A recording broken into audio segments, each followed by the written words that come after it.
नमस्ते दोस्तों, कैसे हैं आप सभी का स्वागत है एक और नए वीडियो में।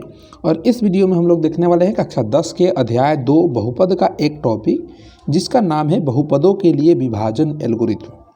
अब इस टॉपिक के नाम से क्या आपको समझ में आ रहा है? जो चीज़ें समझ में आ रही वो आप अपने मन में सोचिए और मैं भी कुछ चीज़ें आपको बताने का प्रयास करता हूँ। यदि आप लोगों को याद हो तो हम लोगों ने अध्याय 1 में क्या पढ़ा था? यूक्लिड विभाजन एल्गोरिथम और यूक्लिड विभाजन प्रमेय का पढ़ा था। क्या पढ़ा था? यूक्लिड विभाजन एल्गोरिथम और यूक्लिड विभाजन प्रमेय का, ये दो चीज़ें हम लोगों ने पढ़ी थी। तो वहाँ पे हम लोगों ने क्या देखा था कि यूक्लिड विभाजन एल्गोरिथम क्या होता है? दो धनात्मक संख्याओं का एचसीएफ ज्ञात करने का एक तरीका होता है, विधि होता है। उसी प्रकार से हम लोगों ने प्रमेयिका पढ़ा था कि यूक्लिड विभाजन प्रमेयिका क्या होता है कि यदि हमें दो धनात्मक पूर्णांक a और b दे दिए जाए तो a को हम bq प्लस r के रूप में लिख सकते हैं, जहां r के कुछ स्थिति थी, यही पढ़ा था। इसी प्रकार से हम लोग क्या करने वाले हैं, बहुपदों के लिए भी क्या पढ़ने वाले हैं, एल्गोरिथम पढ़ने वाले हैं। कौन सा एल्गोरिथम? विभाजन एल्गोरिथम। तो इसमें क्या करने वाले हैं, कैसे करने वाले हैं, इसका प्रयोग क्या है, ये सारी चीज़ें हम लोग जानेंगे। इससे पहले कि ये चीज़ मैं आपको बताऊं कि बहुपदों का विभाजन एल्गोरिथम क्या होता है, सबसे पहले मैं आपको बताने का प्रयास करूंगा कि जो सरल भाग होता है, जो हम लोगों ने बचपन में सीखा है, कक्षा 4 में, कक्षा 5 में, ये किस प्रकार से हम लोग करते हैं, इस चीज़ को समझिए कि यदि मैं 3 से 9 में भाग दूँ तो हम किस प्रकार से भाग देंगे। हम 3 का पहाड़ा पढ़ना प्रारंभ करेंगे और कितनी बार पढ़ेंगे कि ये 9 आ जाए या 9 से कम आ जाए, ऐसे ही तो हम भाग देते हैं। तो यहाँ पे यदि हम 3 का पहाड़ा पढ़ना प्रारंभ करेंगे तो 3 के पहाड़ा में 3 बार में क्या आएगा, 9 आएगा। और यहाँ पे हम लिख के इसको घटा देंगे, यहाँ पे आ जाएगा शेषफल 0 के बराबर। यहाँ पे यदि हम बात करें तो ये 3 क्या है, 3 हमारा भाजक है, इसको हम भाजक नाम देते हैं। 9 हमारा क्या है, भाज्य है। ये वाला जो 3 आया है ये क्या है, भागफल है। और जो 0 आया है इसको हम शेष या शेषफल कहते हैं। और इसकी जांच की भी एक तरीका होता है कि इसको हम ऐसे लिखते हैं कि ये जो हमारा भाज्य होता है, क्या होता है, भाज्य, ये भाजक और भागफल का गुणनफल और शेषफल के योग के बराबर होता है। और ये नियम होता है, ये हम सभी जानते हैं, ये हम लोगों ने बचपन में पढ़ा था। इसी प्रकार से बहुपद के लिए विभाजन होता है। एक बहुपद को दूसरे बहुपद से हम भाग देते हैं। अब किस प्रकार से देते हैं, इस चीज़ को मैं यदि आपको याद दिलाऊं तो मैंने एक जगह आपसे कहा था कि यदि x बराबर 1 किसी बहुपद का एक शून्यक है तो x माइनस 1 उस बहुपद का एक गुणनखंड होगा। क्या होगा? गुणनखंड होगा। और इसमें किसी को दिक्कत नहीं होना चाहिए। गुणनखंड का मतलब क्या होता है, जैसा कि मान लेते हैं कि एक हमारा बहुपद px है और p1 बराबर 0 है, यानी कि x बराबर 1 इस बहुपद का एक शून्यक है। इसी प्रकार से हम कह सकते हैं कि x माइनस 1 इस बहुपद का एक क्या है, गुणनखंड है। पिछली बातें को ही मैंने दोहराया है और मैंने इस चीज़ को इसलिए दोहरा दिया ताकि मैं आपको समझा सकूँ कि गुणनखंड का मतलब क्या होता है। गुणनखंड यानी कि इससे जब हम इस px में भाग देंगे तो जो हमारा शेष आएगा, या इसको हम शेषफल कहेंगे, ये 0 के बराबर आएगा। अब यहाँ पे बात आ रही है भाग देने की, तो हम भाग को समझते हैं। हम क्या करते हैं कि एक बहुपद ले लेते हैं जिसके शून्यक हम ज्ञात कर सकते हैं और आसानी से ज्ञात कर सकते हैं या हमें पहले से पता हो। तो हम क्या करते हैं, इधर पीछे चलते हैं। हम लोगों ने उदाहरण देखा था, एक्सरसाइज 2.2 का एक उदाहरण देखा था, उसी को हम क्या करते हैं, ले लेते हैं। ये जो हमारा बहुपद यहाँ पे दिया हुआ है इसका, और इसका शून्यक क्या क्या हम लोगों ने ज्ञात किया है, एक x बराबर 4 और x बराबर माइनस का 2। और इसी पे समझते हैं। बहुपद है x स्क्वायर माइनस का 2x माइनस का 8। चलिए इसको हम लिख लेते हैं और समझते हैं। यहाँ पे हम क्या करते हैं, यहाँ पे इसको लिख लेते हैं, जो हमारा बहुपद दिया हुआ है px बराबर x स्क्वायर माइनस का 2x माइनस का 8 और x बराबर 4 एक इसका शून्यक है और x बराबर माइनस का 2 एक इसका शून्यक है। यहाँ पे हम भाग समझने जा रहे हैं। तो यहाँ पे हम इससे पहले क्या समझे कि यदि x बराबर 4 इसका एक शून्यक है तो x माइनस का 4 इसका एक गुणनखंड होगा। क्या होगा? गुणनखंड होगा। किसका गुणनखंड होगा? px का गुणनखंड होगा। ठीक है, ये हम समझ गए। यहाँ पे हमने ये भी समझा कि इसका मतलब ये है कि इस x माइनस 4 से इसमें यदि हम px में भाग देंगे तो इसका शेषफल क्या आएगा, शून्य के बराबर आएगा। भाग देने का मतलब यहाँ पे समझते हैं कि x माइनस 4 3 के जगह पे आएगा, इस 3 के जगह पे भाजक के जगह पे जो हमारा ये वाला px बहुपद है 9 के जगह पे आएगा, यानी कि भाज्य के जगह पे आएगा। और इसके बाद हम ज्ञात करेंगे कि हमारा भागफल क्या आएगा, और अगर हम कह रहे हैं कि गुणनखंड है तो ये निश्चित है कि शेषफल शून्य के बराबर आएगा। तो इस चीज़ को चलिए हम क्या करते हैं, देखते हैं। यहाँ पे इस चीज़ को हम मिटा लेते हैं। और आप लोगों के मन में एक और भी प्रश्न आ सकता है कि क्या ये जो लिखा हुआ है x बराबर माइनस का 2 एक शून्यक है, तो x प्लस 2 भी क्या इसका एक गुणनखंड होगा, किसका, px का। तो जी हाँ, बिल्कुल x प्लस 2 भी px का एक गुणनखंड होगा। इससे भी हम चाहे तो भाग देकर चेक कर सकते हैं, शेषफल शून्य आएगा। पहले x माइनस 4 से हम चेक करते हैं। यहाँ पे हम क्या करते हैं कि ये जो हमारा px है इसको px रहने देते हैं, और एक दूसरा बहुपद हम क्या करते हैं, gx मान लेते हैं, और gx बराबर x माइनस हम 4 लिखते हैं। और हम क्या करेंगे, x माइनस 4 से px में भाग देंगे। तो इसको लिखेंगे x माइनस 4 और भाग देंगे x स्क्वायर माइनस का 2x माइनस का 8 में। अब इसमें भाग देने के लिए हम कुछ चीज़ें ध्यान में रखते हैं। क्या ध्यान में रखते हैं, यहाँ पे करने के लिए हमने कुछ ध्यान में नहीं रखा। जो 2 संख्याएं दी हुई थी उनको हमने भाग दे दिया और एकदम सरल रूप में भाग दे दिया, इनको हमने कुछ नहीं किया। लेकिन यहाँ पे हमें कुछ ध्यान रखना पड़ता है। जो भी बहुपद हमें दिया रहेगा, जैसे कि यहाँ पे हमें px दिया हुआ है, तो सबसे पहले हम px को क्या करेंगे, मानक रूप में लिखेंगे। किस रूप में, मानक रूप में। मानक रूप में किस प्रकार से लिखते हैं, जिस चर में भी बहुपद दिया रहता है उसके घात को हम लोग घटते हुए क्रम में लिखते हैं। यहाँ पे देखें तो ये मानक रूप में लिखा हुआ है। पहले पद में चर का घात क्या है, 2 है, दूसरे पद में 1 है, और तीसरे पद में x का घात 0 है। इसी प्रकार यदि हम gx को देखें तो gx भी मानक रूप में लिखा हुआ है। ये ऐसे भी लिखा जा सकता था। कैसे लिखा जा सकता था, इसको हम अगर लिखना चाहें तो माइनस का 4 प्लस x भी हम लिख सकते हैं, लेकिन ये मानक रूप में नहीं है। चर के घात को घटते हुए क्रम में जब हम लिखेंगे तो वो मानक रूप कहलाएगा। ठीक है, तो दोनों हमारे जो px और gx लिखे हुए हैं ये दोनों मानक रूप में है, तो यहाँ पे हमें मानक रूप में लिखने की ज़रूरत नहीं है। लेकिन यदि मानक रूप में नहीं रहेंगे तो हम भाग देते समय क्या ध्यान देंगे कि इनको हम मानक रूप में लिखेंगे। अब यहाँ पे क्या करते हैं, इस बात का ध्यान दीजिए। जैसे कि यदि हम यहाँ पे समझें इस भाग को, इन दोनों को हम तुलना करते हुए चलते हैं। यहाँ पे हम समझते हैं कि हमने क्या किया कि इस 3 का पहाड़ा हमने पढ़ा, कितना बार पढ़ा कि ये या तो 9 आ जाए या 9 से कम आ जाए। हमारी क्या स्थिति है, या तो 9 आना चाहिए या 9 से कम आना चाहिए। जैसे कि यदि यहाँ पे मैं कह दूँ कि ये वाली स्थिति में यहाँ पे होता अगर 10, तो हम क्या करते, 3 का पहाड़ा 3 बार ही पढ़ते और यहाँ पे हमारा शेषफल क्या आ जाता, शेषफल 1 के बराबर आ जाता। यानी कि हमने 3 बार पढ़ा तो 10 से कम आया। और अगर 9 होता तो 3 का पहाड़ा हम 3 बार पढ़ते तो 9 आ जाता, यानी कि बराबर आ जाता। इस स्थिति में हम क्या करते हैं कि जो हमारा बहुपद दिया रहता है, हम बहुपद को जिसमें हम भाग दे रहे हैं उसके पहले पद को देखते हैं। कब देखते हैं, मानक रूप में लिखने के बाद पहले पद को देखेंगे कि पहला पद क्या है, और जो पहला पद है उसको किसी भी स्थिति में हम कटाते हैं। क्या करते हैं, कटाते हैं। इस बात की भी हम चर्चा करेंगे कि कब किस बहुपद से किस में भाग लगेगा, नहीं लगेगा। जैसा कि यदि यहाँ पे हम 13 से 10 में भाग देने का प्रयास करेंगे तो बिना दशमलव रूप में ले जाइए भाग नहीं लगेगा। इसी प्रकार से यहाँ भी स्थितियाँ होती है, उसकी भी हम चर्चा करेंगे। लेकिन इस स्थिति में हमारा भाग लगेगा तो इसकी हम चर्चा कर रहे हैं। हम क्या कर रहे थे कि जिस बहुपद में हम भाग दे रहे हैं उसके पहले पद को हमें किसी भी हालत में क्या करना है, कटा देना है। कैसे कटाएंगे, यानी कि यहाँ पे एक्स स्क्वायर आएगा और इसको हम घटाएंगे तो ये चिन्ह बदल जाएगा और ये कट जाएगा। तो कैसे कटेगा, तो इसमें हम किस चीज़ से गुणा करें कि यहाँ पे पहले पद में एक्स स्क्वायर आ जाए। अगले आने वाले पदों में कुछ भी आए उससे हमें फ़र्क नहीं पड़ता, लेकिन पहला पद जो इसमें पहला पद दिया हुआ है वो आना चाहिए। इसको हम करते हुए देखते हैं। करते हुए कैसे देखते हैं, यहाँ पे x माइनस का 4 है तो x माइनस 4 में हम किस चीज़ से गुणा करें कि पहला पद x का स्क्वायर आ जाए। तो यदि हम देखें कि x से गुणा करेंगे इसमें किसमें, x माइनस 4 में, तो ये क्या बन जाएगा, ऐसे गुणा करेंगे तो इसमें इससे गुणा करेंगे तो x स्क्वायर हो जाएगा, और इस x से इसमें गुणा करेंगे तो माइनस का 4x बन जाएगा।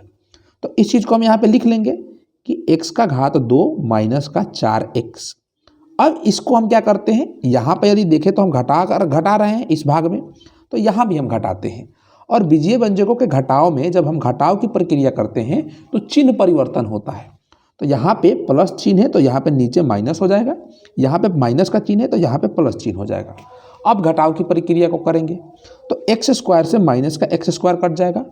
अब इन दो पदों को हम देखेंगे कि इनको हम क्या करेंगे, दोनों में चर x है और x का घात 1 है, तो ये दोनों पद जुटेंगे या घटेंगे। जुटेंगे घटेंगे इस बात पर निर्भर करेगा कि किसका प्लस चिन्ह है किसका माइनस चिन्ह है, जिसका ज़्यादा होगा संख्यात्मक मान वो आएगा। तो यहाँ पे यदि हम देखें तो प्लस 4x से माइनस 2x है तो 2x बचेगा और ऊपर से हम उतार देते हैं अपना माइनस का 8। अब यहाँ पे हम क्या करेंगे, उसी प्रक्रिया को अपनाएंगे। किस प्रक्रिया को अपनाएंगे, हमें कुछ भी करके ये 2x लिखा हुआ है इसको क्या करना है, काटना है। क्या करना है, काटना है। तो हम क्या कर सकते हैं, यहाँ पे x माइनस 4 में हम किस चीज़ से गुणा करें कि 2x आ जाए। तो हम यदि इसमें 2 से गुणा कर दें तो ये बन जाएगा 2x माइनस का 8, यानी कि यहाँ पे हम इसको लिखेंगे 2x माइनस का 8। अब यहाँ पे इसको हम घटाएंगे तो ये प्लस से माइनस में हो जाएगा, प्लस से माइनस में, ये माइनस से प्लस में हो जाएगा। जब इन दोनों को आपस में हम घटाएंगे तो ये क्या बन जाएगा, माइनस 2x से प्लस 2x कट जाएगा और माइनस 8 से प्लस 8 कट जाएगा और शेषफल क्या बच जाएगा, 0 बच जाएगा। हमने यहाँ पे क्या सीखा, दो बहुपदों का भाग सीखा। ये एक बहुपद है और ये भी एक बहुपद है और इनका हमने भाग देना सीखा। और इसी भाग की प्रक्रिया को, किसको, भाग की प्रक्रिया को हम लोग क्या कहते हैं, बहुपदों के लिए विभाजन एल्गोरिथम। क्या नाम देते हैं इसको, बहुपदों के लिए विभाजन एल्गोरिथम। इसको हम शब्दों में भी समझेंगे। इससे पहले एक और चीज़ हम समझ लेते हैं कि हम लोगों ने क्या कहा था कि x माइनस 4 इस बहुपद का एक गुणनखंड है। और गुणनखंड का मतलब क्या है कि इससे यदि हम इसमें भाग देंगे px में तो शेषफल 0 के बराबर आएगा। और यहाँ पे शेषफल 0 के बराबर आ रहा है, यानी कि x माइनस 4 इस बहुपद का, किस बहुपद का, px का एक गुणनखंड है। कोई दिक्कत नहीं होना चाहिए। जो बातें हमने पहले कही थी उसको हमने सिद्ध करते हुए आपको दिखा दिया कि ये ऐसा गुणनखंड है। ठीक है, अब आगे समझते हैं कि ये जो बहुपदों के लिए विभाजन एल्गोरिथम होता है इसको कहते कैसे हैं। यहाँ पे यदि हम एक और चीज़ ध्यान दें तो आपको मैं बताता चलूँ कि इसको हम क्या कहेंगे, भाज्य कहेंगे। इसको हम क्या कहेंगे, भागफल कहेंगे। इसको क्या कहेंगे, शेषफल कहेंगे या शेष कहेंगे। और इसको क्या कहेंगे, भाजक कहेंगे। और इसके लिए भी जांच का नियम हम लगा सकते हैं कि भाज्य बराबर भाजक गुणे भागफल, भागफल प्लस का शेष या शेषफल। और ये प्रक्रिया, अगर इसको हम क्या करते हैं कि ये LHS हो गया और LHS को हम जांचेंगे कि RHS में जो चीज़ें हैं आ रही हैं इनको गुणा करके और जोड़ के आपस में देखेंगे कि क्या ये भाज्य के बराबर आ रही हैं। आ रहा होगा तो भाग की प्रक्रिया हमारी सही होगी, नहीं आ रहा होगा तो यानी कि भाग हमने गलत किया है। अब चलिए यहाँ पे हम समझते हैं कि जो विभाजन एल्गोरिथम होता है ये शब्दों में क्या कहता है। हमने तो समझ लिया कि ये भाग की एक प्रक्रिया है और दो बहुपदों को हम आपस में इसमें भाग देते हैं। यहाँ पे ये क्या कहता है इस चीज़ को समझते हैं। इसका कथन है कि यदि px और gx कोई दो बहुपद हैं जहाँ gx 0 के बराबर नहीं हो तो हम बहुपद qx और rx ऐसे प्राप्त कर सकते हैं कि px बराबर gx गुणे qx प्लस rx लिख सकते हैं। जैसे कि हम लोगों ने विभाजन एल्गोरिथम पढ़ा था, यूक्लिड विभाजन प्रमेय का, कि a और b दो धनात्मक पूर्णांक दे दिए जाएं तो a को हम bq प्लस r के रूप में लिख सकते हैं। वही चीज़ लिखा हुआ है। जैसे कि हम भाग देते हैं ना, भाज्य बराबर भाजक गुणे भागफल प्लस शेष, यही चीज़ लिखा हुआ है। ये भी बहुपदों के लिए लिखा हुआ है, इसलिए हम इसको क्या कर रहे हैं, बहुपदों का विभाजन एल्गोरिथम कह रहे हैं। तो मुझे लगता है कि आपको समझ में आ रहा होगा कि बहुपदों का विभाजन एल्गोरिथम क्या होता है। और हमने एक भाग का उदाहरण दे के भी यहाँ पे आपको समझा दिया। अन्य भी उदाहरण लेंगे, हम प्रश्नावली को भी करेंगे तो उसमें लेंगे जो भी प्रश्न दिए होंगे। यहाँ पे इस चीज़ को एक बार और पढ़ के इसका मतलब समझते हैं, इनको मिटाते हैं और समझने का प्रयास करते हैं। क्या कह रहा है कि यदि हमें दो बहुपद, एक बहुपद px और एक gx देते, जैसे कि यहाँ पे हमारा ये px है और एक gx है, दो बहुपद हमें दे दिया, तो इनको हम qx और rx के रूप में इस प्रकार से व्यक्त कर सकते हैं। यहाँ पे देखें तो ये हमारा हो जाएगा, क्या हो जाएगा, ये हो जाएगा हमारा qx और ये हमारा हो जाएगा rx। और यहाँ पे इस रूप में हम इसको क्या कर सकते हैं, व्यक्त कर सकते हैं। इसमें एक बात और कही जा रही है कि जो हमारा gx है ना, ये शून्य के बराबर नहीं होना चाहिए, यानी कि x का एक ऐसा मान नहीं होना चाहिए जो इस बहुपद को किसको, gx को शून्य के बराबर कर दे। उस x का मान के लिए मतलब ये बहुपद शून्य के बराबर नहीं होना चाहिए, ये यहाँ पे कह रहा है। यहाँ पे एक स्थिति और होती है कि जो हमारा rx होगा ना, ये या तो शून्य के बराबर आएगा या rx का जो घात होगा ये छोटा होगा किससे, gx के घात से। किसके घात से, gx के घात से। अब इस बात को हम यहाँ पे ध्यान देते हैं, जैसे हम पीछे चलते हैं और जो पीछे उदाहरण हम लोगों ने देखा है इसी चीज़ में समझते हैं। इन सारी चीज़ों को यहाँ पे हम मिटा देते हैं। ये जो भाग की जांच की प्रक्रिया है और कुछ पद हैं इनको हम मिटा देते हैं और यहाँ पे एक काम करते हैं, इसको भी मिटा देते हैं। यदि हम यहाँ पे 3 से 10 में भाग दे रहे हैं और हम भाग देने के प्रक्रिया के रूप में यदि हम क्या करें कि 3 का पहाड़ा 3 बार ना पढ़ के 2 बार पढ़ें, तो यहाँ पे क्या होता है कि 2 बार पढ़ेंगे तो 6 आ जाएगा, घटेगा तो 4 बचेगा। यहाँ पे ये जो 4 है ये 3 से क्या है, बड़ा है, यानी कि एक बार और भाग लग जाएगा। तो भाग लगाने के क्रम में हम यहाँ पे क्या करेंगे, एक बार और पहाड़ा पढ़ेंगे और एक बार में जाएगा 3 और ये शेषफल 1 आएगा। देखिए शेषफल तो 1 आ रहा है, लेकिन यहाँ पे जो 21 आ रहा है ना, ये गलत है, हमने प्रक्रिया गलत कर रखी है। यहाँ पे क्या हो जाएगा, यदि शेषफल बड़ा आ रहा है 3 से तो एक बार और भाग लगने की संभावना रहती है ना। इसी प्रकार से बहुपद में जैसे कि यहाँ पे हम जिससे भाग दे रहे हैं इसका घात 1 है, तो यहाँ पे जो शेषफल बचना चाहिए ये घात 1 से कम बचना चाहिए। क्या बचना चाहिए, कम बचना चाहिए, यानी कि घात 0 बचना चाहिए। घात 0 यानी कि घात 0 होगा तो 1 हो जाएगा। जो शेषफल होगा वो अचर पद यानी कि 1 गुणे अचर पद यानी कि अचर पद ही हो जाएगा। इसी प्रकार से यदि हम इसका यहाँ पे उदाहरण ले कि x का घात 2 होता और हम भाग दे रहे होते और यहाँ पे x का घात 5 या 7 या 8 या कुछ होता, तो यहाँ पे जो शेषफल बचेगा ना, ये x का घात 2 से कम बचना चाहिए। या तो x का घात 1, x का घात 0, x का घात 0 का मतलब कि अचर पद बचना चाहिए। समझ गए कि मैं क्या कहना चाहता हूँ और ये परिमेय क्या कहना चाहता है। इसको हम उदाहरण में जब लेंगे, समझेंगे, इसका प्रश्नावली जब हम करेंगे वहाँ पे भी इसको हम अच्छे तरीके से समझेंगे।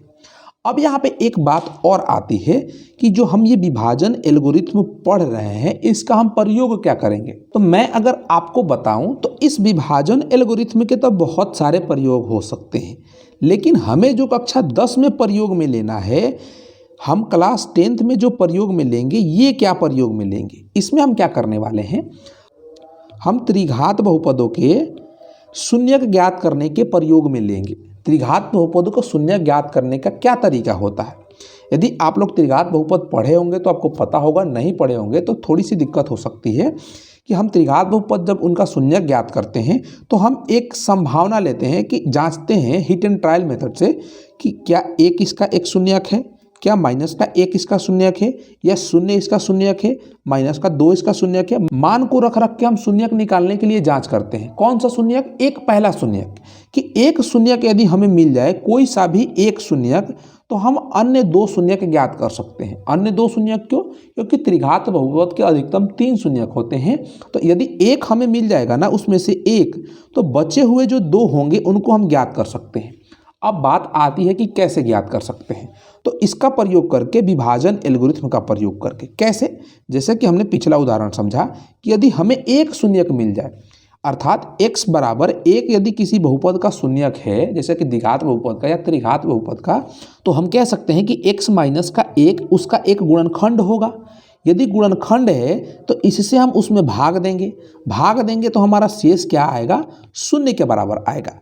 शेष के साथ साथ हमारा एक चीज़ और प्राप्त होगा, भागफल, और बचे हुए भागफल का हम शून्यक ज्ञात करेंगे तो अन्य 2 शून्यक हमें प्राप्त हो जाएंगे। किसके, यदि बहुपद त्रिघात होगा तो 2 बहुपद प्राप्त हो जाएंगे, यानी कि 2 शून्यक प्राप्त हो जाएंगे। और यदि बहुपद द्विघात हुआ तो x माइनस 1 से भाग देने के बाद एक रैखिक बहुपद प्राप्त होगा जिसका एक शून्यक प्राप्त होगा, यानी कि उसका भी हम दोनों शून्यक प्राप्त कर सकते हैं। तो इसका प्रयोग केवल हम ऐसा नहीं कह सकते हैं कि केवल त्रिघात बहुपदों का शून्य ज्ञात करने के लिए करते हैं, हम द्विघात बहुपदों का भी शून्य ज्ञात करने के लिए इसका प्रयोग कर सकते हैं। मैं आपको समझाऊंगा, चिंता मत लीजिए, प्रॉपर तरीके से समझाऊंगा। तो उम्मीद है कि ये चीज़ आपको समझ में आया कि विभाजन एल्गोरिथ्म या बहुपदों के लिए विभाजन एल्गोरिथ्म क्या होता है और इसका हम प्रयोग किस प्रकार से करते हैं। तो इस वीडियो में हम इतना ही रहने देते हैं। अगले वीडियो में हम देखेंगे इससे जुड़े हुए प्रश्नावली के रूप में कि इस प्रश्नावली में क्या प्रश्न दिए हुए हैं, प्रश्नावली 2.3 को। तो मैं आशा करता हूं कि आपको वीडियो अच्छा लगा होगा। मैंने आपको समझाने का प्रयास किया है। यदि कुछ भी दिक्कत होता है तो आप एक बार क्या करिए कि अगर आपके पास समय होगा तो पीछे जाके वीडियो को दोबारा देखने का प्रयास कीजिए और जो भी मन में आपके प्रश्न होंगे उसको कमेंट बॉक्स में लिखने का प्रयास कीजिए, या आपको डिस्क्रिप्शन में या स्क्रीन पे आपको एक व्हाट्सएप नंबर दिख रहा होगा, उस पर भी आप अपने प्रश्नों को मुझसे भेज सकते हैं। तो मैं आपसे आशा करता हूं कि यदि आपको वीडियो अच्छा लगा हो तो वीडियो को लाइक करेंगे, यदि वीडियो अच्छा नहीं लगा हो तो डिसलाइक करेंगे, और डिसलाइक करने का या अच्छा नहीं लगने का आप कारण भी कमेंट बॉक्स में लिखेंगे। यदि चैनल पर नए होंगे तो चैनल को सब्सक्राइब करेंगे। तो चलिए इस वीडियो में बस इतना ही, फिर मिलते हैं किसी अगले वीडियो में। तब तक के लिए पढ़ते रहिए, मज़े करते रहिए। जय हिंद।